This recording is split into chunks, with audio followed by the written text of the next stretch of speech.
લોકસભાની ચૂંટણીના મહાજંગનું બ્યુગલ ફૂંકાઈ ગયું છે। ઉમેદવારી ફોર્મ ભરવાની શરૂઆત થઈ ગઈ છે, ત્યારે ચૂંટણીમાં હવે બરાબરીનો રાજકીય માહોલ જામ્યો છે।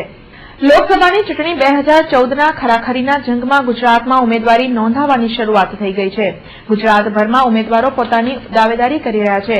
આજે પણ અનેક ઉમેદવારોએ ઉમેદવારી નોંધાવી હતી, જેમાં આણંદ બેઠક પરથી કોંગ્રેસના દિગ્ગજ નેતા અને યુપીએ સરકારના મંત્રી ભરતસિંહ સોલંકીએ ઉમેદવારી નોંધાવી હતી। સવારના સમયે હજારો સમર્થકો સાથે ભરતસિંહ સોલંકીએ મહાપુરુષોની પ્રતિમાને પુષ્પાંજલિ અર્પણ કરી ઉમેદવારી ભરવા જવા પ્રસ્થાન કર્યું હતું। ભરત સોલંકી સાથે કેન્દ્રીય મંત્રી દિનસા પટેલ, ધારાસભ્ય અમિત ચાવડા, એનસીપીના પ્રદેશ અધ્યક્ષ જયંત બોસ્કી સહિત અગ્રણી ભરતસિંહ સોલંકી સાથે જોડાયા હતા। ખૂબ જોશ અને જુસ્સા સાથે ભરતસિંહ સોલંકીએ ઉમેદવારી નોંધાવવા ટાણે શક્તિ પ્રદર્શન કર્યું હતું।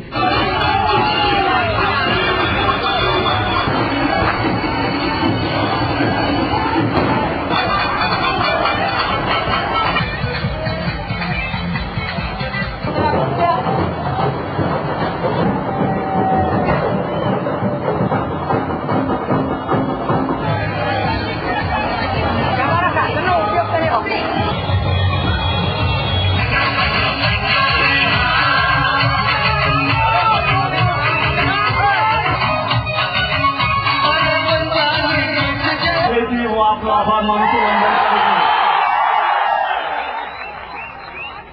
आप सौना प्रेम आशीर्वाद टेकाना कारणे बबे वार लोकसभाમાં જવાનું મળ્યું।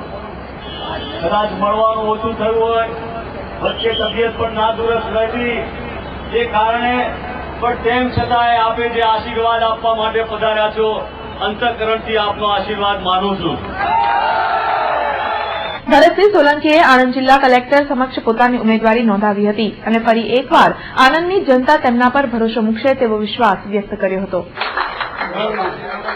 જનતા જનાર્દનનો પ્રેમ, લાગણી, ટેકો અને સહકાર ભૂતકાળમાં પણ મને બબ્બે વાર મળ્યો હતો। 2009, 2004માં મને ખૂબ બહુમતીથી જીતાડીને મોકલ્યો હતો।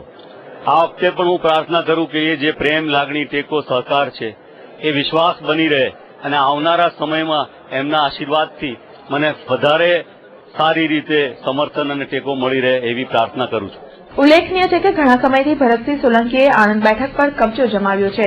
હરીફોને પરાસ્ત કરી લોકોનું સમર્થન મેળવવામાં સફળ ભરતસિંહ સોલંકીએ મોદી લહેરનો ઇનકાર કર્યો હતો અને મોદી પર આકરા પ્રહારો કર્યા હતા। આપ જાણો છો એમ કે મોદીજીની લહેર માટે એમ કહેવાતું હતું કે 2004માં કે ગુજરાતમાંથી 3 કોંગ્રેસીઓને પણ દિલ્હી નહીં જવા દઉં, પણ 3ને બદલે 12 કોંગ્રેસીઓ દિલ્હી ગયા।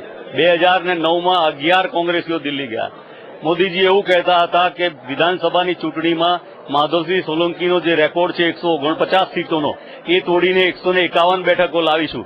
તો એને બદલે એમની પોતાની જે બેઠકો હતી એમાં પણ ઘટાડો થયો, એવી મોદીની લહેર છે।